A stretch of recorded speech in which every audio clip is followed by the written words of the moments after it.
basically, this man put me in trouble. Makeup doku.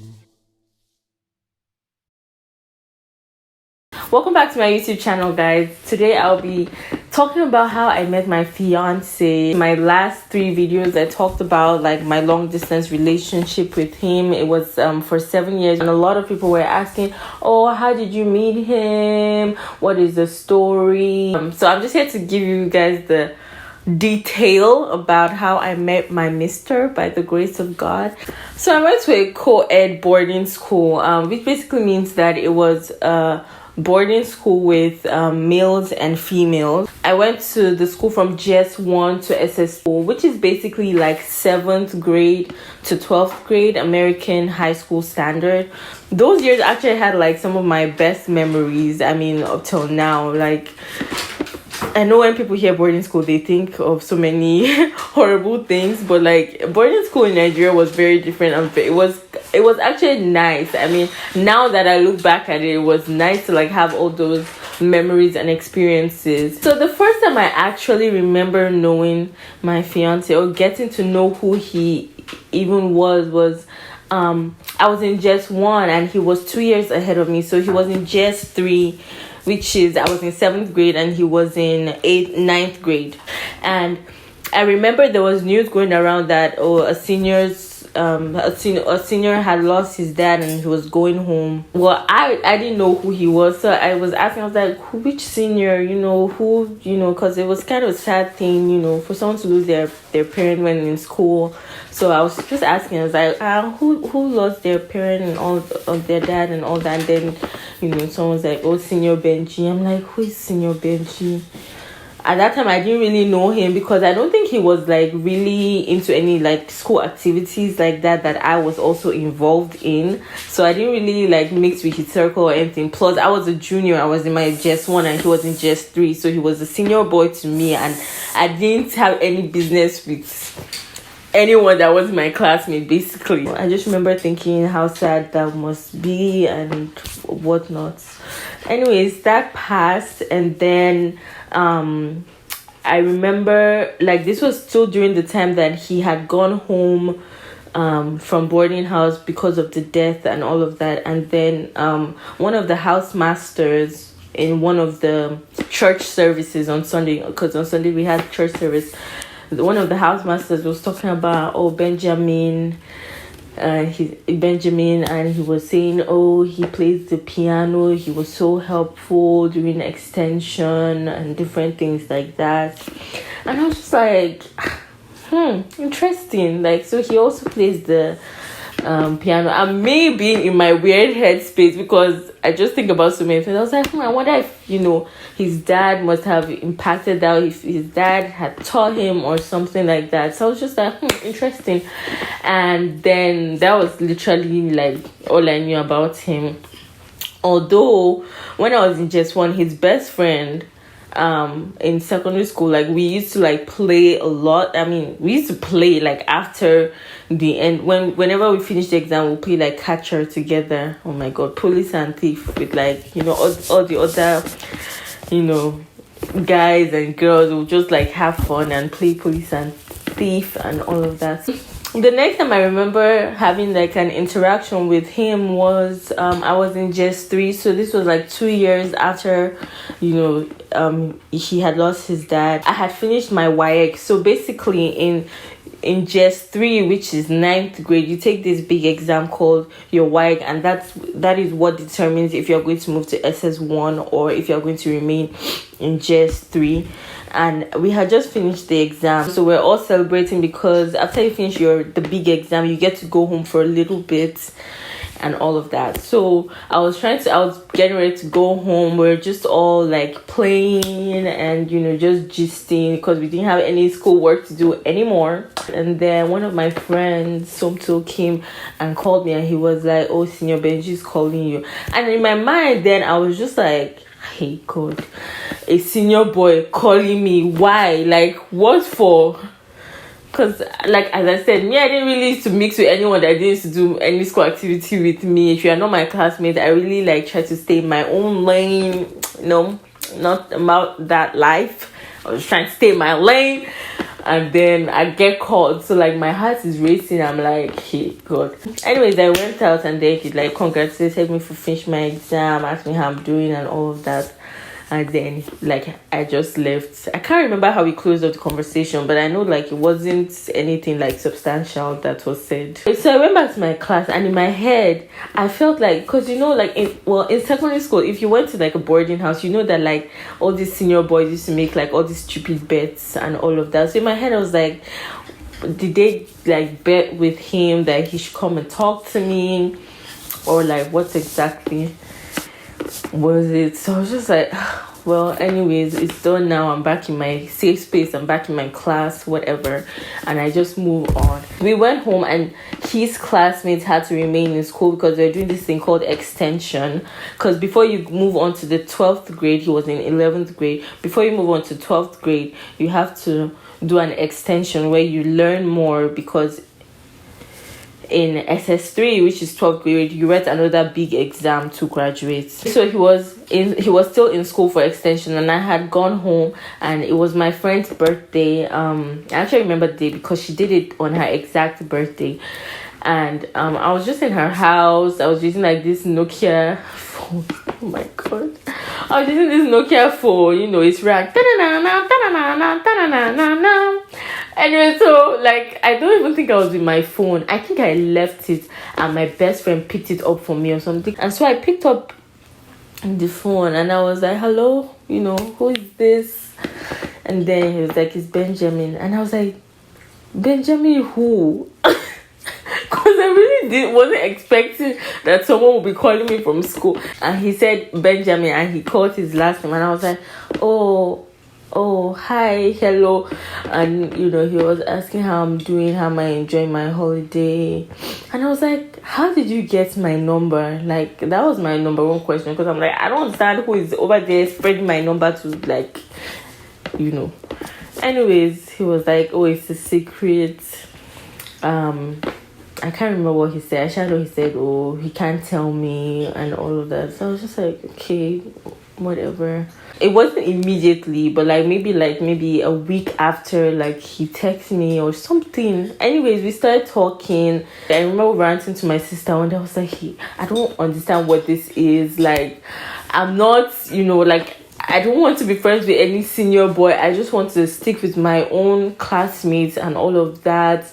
But I don't even know what to do. I was kind of scared that like if I didn't talk to him, like I would be in trouble or something. It sounds so ridiculous saying it out loud. That same holiday, I went to India. I had like a back surgery, and I went to India for my surgery. And throughout the time, because I didn't even tell him I was traveling, because I mean I was just getting to talk to him, right? So I didn't even know, like I didn't want to tell him anything about my life. Like if you know me personally, you know that I'm very to my, well, not to myself, but to my niche. Like if I don't really know you, it's very difficult for me to, like, you know, tell you things about my life or whatnot. So I didn't tell him I was going to India. I went to India and all of that. When I came back, I was a day student for like the first term of SS1. So I remember the first day I came back to school, and he called to like talk to me, and he was like, oh, you didn't tell me that you were traveling to India. Like I just heard about it from someone. And he wasn't like happy about it.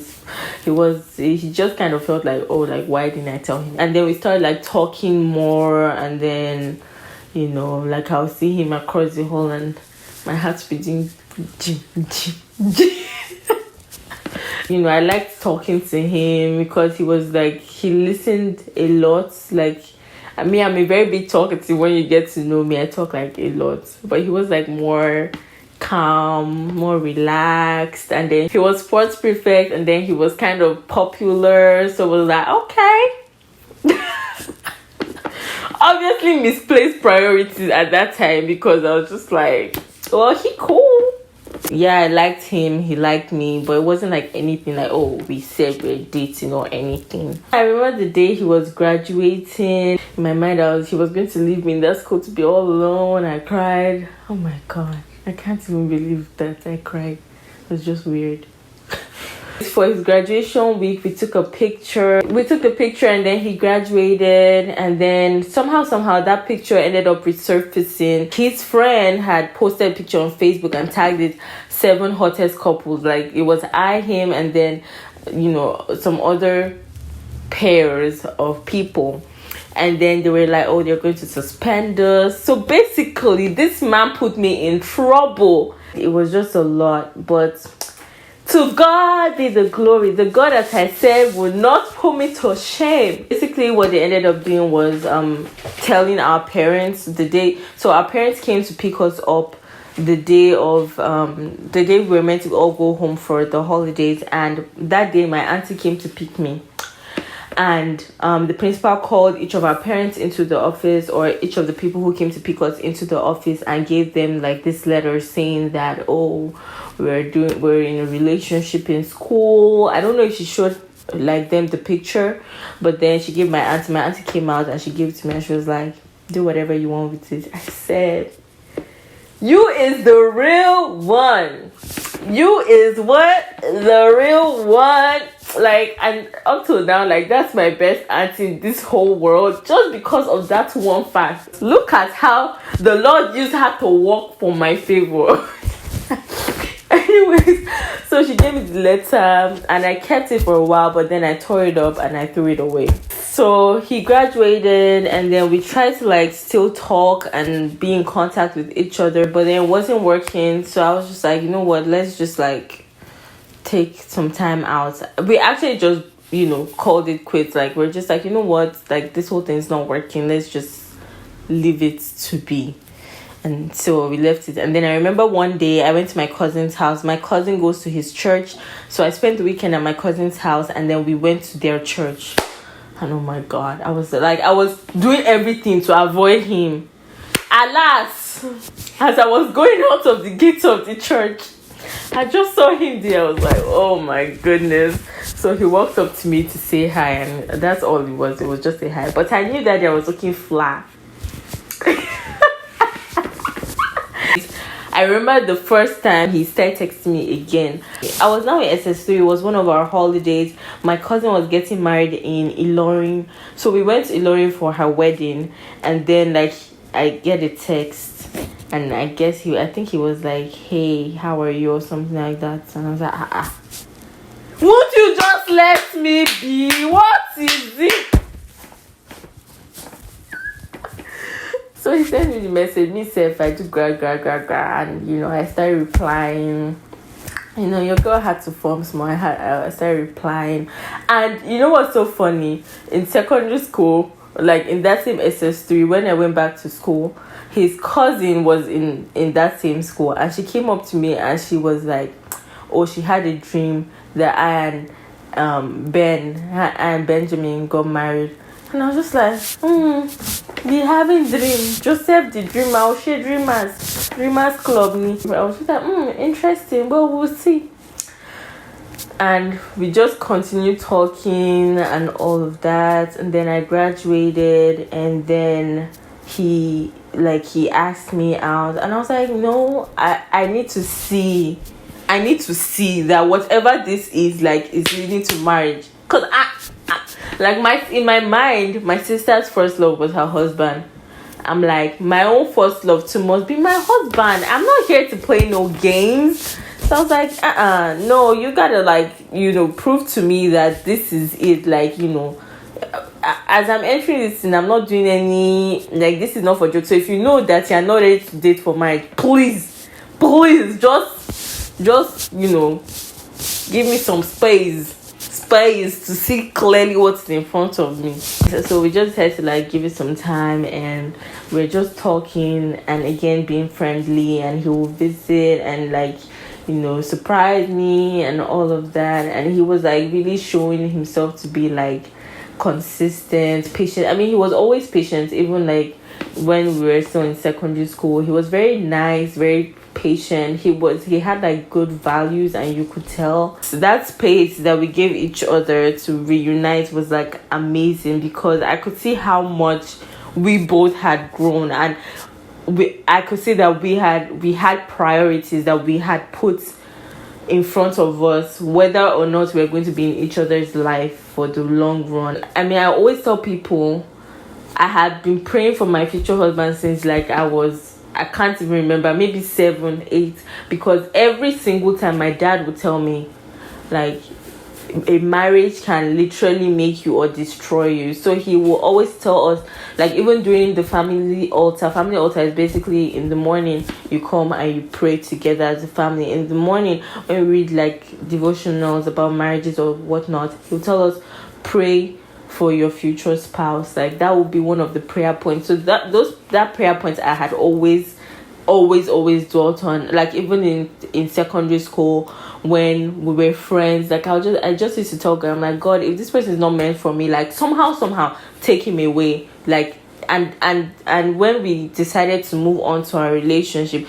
that was something that we said we're going to be praying. And it's not just praying it, but we tried our best to mean the words, because it's a different thing when your mouth is speaking but your heart is not there. Like your heart can be saying something that's like, God, no, keep him for me, keep him. And it was, I mean, that prayer is one that's a very hard prayer to make, especially when you have feelings for this person. You don't want to wish that person away, but like we always reminded ourselves that that's one prayer we should make, and that's one prayer that we always used to make. He used to come see me a lot. His university was in Nasarawa, and like he would take the bus down to see me and everything. I mean, he was just like consistent. He loved God. He was very active in the church. And I know like many people like, oh yeah, I had a person who was active in church but it turned out to be trash. But then again, it's like by their fruits you know them, right? So like I was looking for those fruits. It wasn't because he was involved in the church. Like I was actively looking for those fruits. I mean, and like it kept, being displayed all throughout our relationship. And he finally asked me out before I came to the US, and I said yes to dating him again. And I remember the day I was leaving, he came to my house and he brought me a gift. Well, I asked for a shirt, like I wanted one of his shirts, and he brought the shirt. I love shawarma, so he brought me some shawarma, and he stayed with me like that whole day. And yeah, and then I left for school and we continued dating. Altogether we dated for 7 years, but we have known each other from 2009 to now, so that's about 11 years or so. I hope you guys enjoyed this video. Thank you so much for watching. Please do not forget to subscribe and hit that bell notification. Do not forget to like, do not forget to share, and I'll see you guys in my next video. You finished my cereal? Have you finished my cereal? Have you finished my cereal? Have I finished what? My cereal. Oh no, not really. Hey, well, this thing is still recording now. Okay, continue. Don't put Okay. anything. Wait.